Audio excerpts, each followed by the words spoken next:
Um, get ready to head down to the barber shop. Got a couple cuts I got to do, and um, and then there's some other things I want to do today. So I'm certainly not going to be in the shop all day. And as you can see, just in case you haven't figured, I have been trying to pay a little bit of attention to my old schools. I got I only have three left. I've got my 66 Buick 78 bus and my 69 Chevy right there that needs she runs great, but she needs some other attention. Um, and so we'll still be on twos, of course, because it is what it is. Uh, but we're taking some time to try to focus on those because them just sitting there ain't is as we say no bueno. But anyway, this is a cold start for the bus. And yeah, we're going to give her a little pat, couple love pats. Teflon, what's going on, brother? Hope all is well with you and yours, brother, and all is doing well. And we're gonna let her warm up a little bit before I just take off. And she's old, so she needs a little time to, wake up and acclimate, acclimate so she can act right. You know what I mean?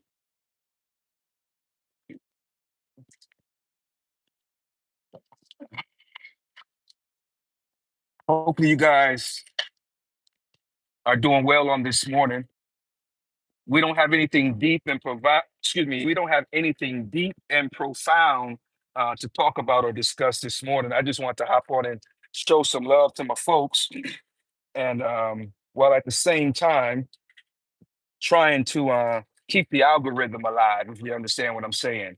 Um, if you don't post and if you don't comment and like and things like that, it affects the algorithm quite negatively, I guess. And YouTube won't push out your content um, to other viewers to check out. So the more you stay consistent with content, the more it helps your algorithm. So we certainly wanted to hop on and I guess kill multiple birds with one stone.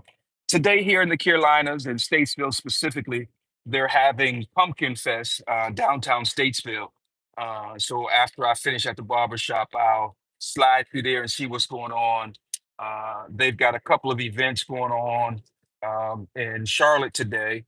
Shout out to K9. They have their day going on down at Harley Davidson Independence or Independence Harley Davidson.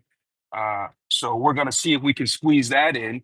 And but most importantly, or today I'm trying to fix my little thing. I got kind of OCD, and this thing is kind of twisted on me here.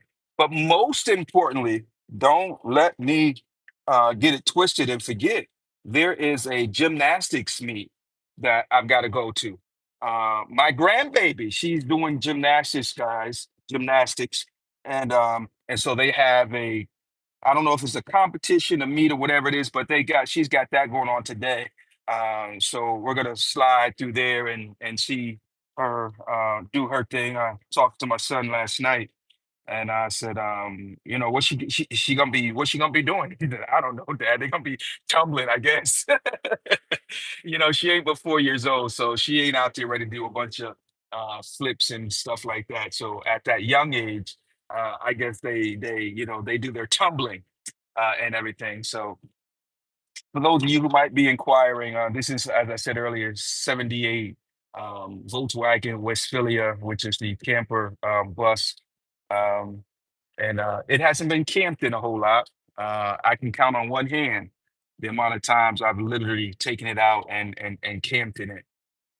But each time we did, it was fun. It was interesting. It was what it was. I enjoy driving the little thing, man. Every time you drive it, you see people pointing and laughing and waving and throwing the peace sign and all that stuff. It's a piece of history. Volkswagens represent the hippie child on my passenger seat. You can't see it, but I had what was a tie-dye shirt, but over the years, the sun has faded it drastically. Uh, so we'll be replacing it. And same as my driver's seat, the shirt that I have over it, it's has faded from the sun as well. This Volkswagen bus was literally my first classic project. It was the first classic vehicle that I purchased or owned or whatever. And I'm trying to remember the exact year that I got this bus. I moved to the Carolinas the end of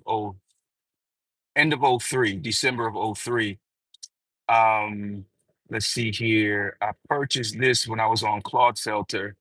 I'm trying to do the math real quick in terms of because Claude Felter was probably the third move that we did when we moved down here. We were at Piedmont, then we were on Cedar, and then from Cedar, yeah, then from Cedar it was Claude Felter. Um, we were on Cedar for about 3 years, so 4 and 3, that's 7.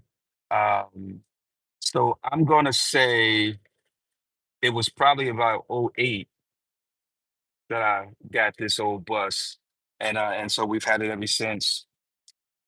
And when I got it, let's see here, the guy towed it. He towed it to my house and dropped it off because he had already told me it wasn't, it wasn't running, it wasn't in driving condition, and it wasn't. I eventually had to replace, well, not replace, but I had the motor rebuilt.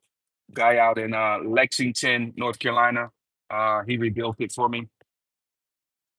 Did a good job, got me going, and then I also had to have the transmission redone. The guy, I can't remember the guy's name, but I know he worked for Joe Gibbs Racing. He was from California, and when he was in California, he was the V-Dub guru. He built a lot of transmissions and stuff for the Baja Bugs and things like that. Out in that area, he was explaining to me they're really into the Baja thing, and so he was very thorough in his work, and he told me up front. He said, "Look, I'm already in here charging you later and do this for a few extra bucks. We can get you all upgraded." When I put the transmission back in, because both the motor and transmission I took out myself and brought it to the guy. And so when I got the transmission back from the guy, I can't remember his name. That's bugging me. Um, but anyway, I got the transmission back home, put it in the bus, and went to drive, and then it drove good, man. But it wasn't too long that it started giving me some issues, and so I called him back and told him what it was doing, and he said, "How about this?" And it's a bushing. He told me to check, and sure enough, the bushing was worn. So we had to replace that bushing, and that was it. Replaced the bushing, and we was Gucci, good to go. So apparently, they've already started blocking off downtown Statesville for the Pumpkin Fest. Let me see if I can turn this around real quick. Yeah, they've already started blocking everything off for the Pumpkin Fest downtown Statesville. And I did not realize that it was going to be so big.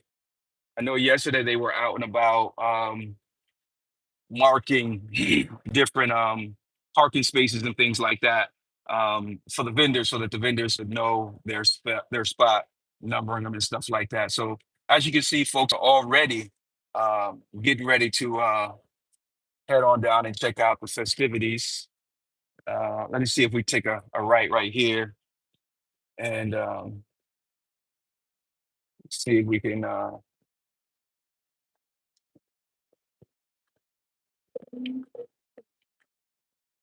Little girl still like she want to warm up a little bit.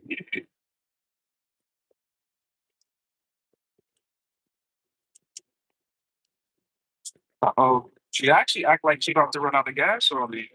What is acting like?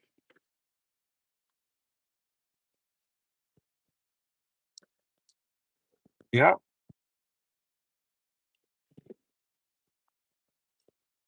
uh,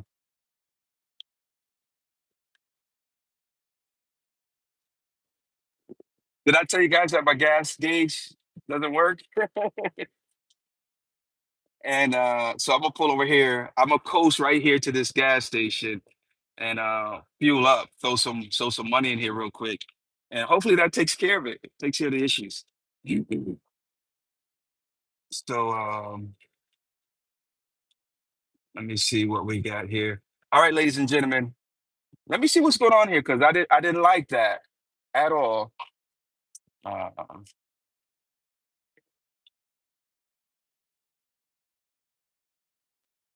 I'm gonna go ahead and fuel up, and hopefully that takes care of it.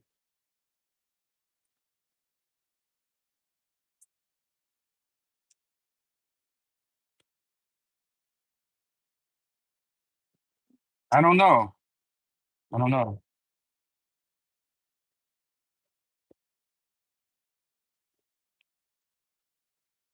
Let's take a quick look. And the old boo.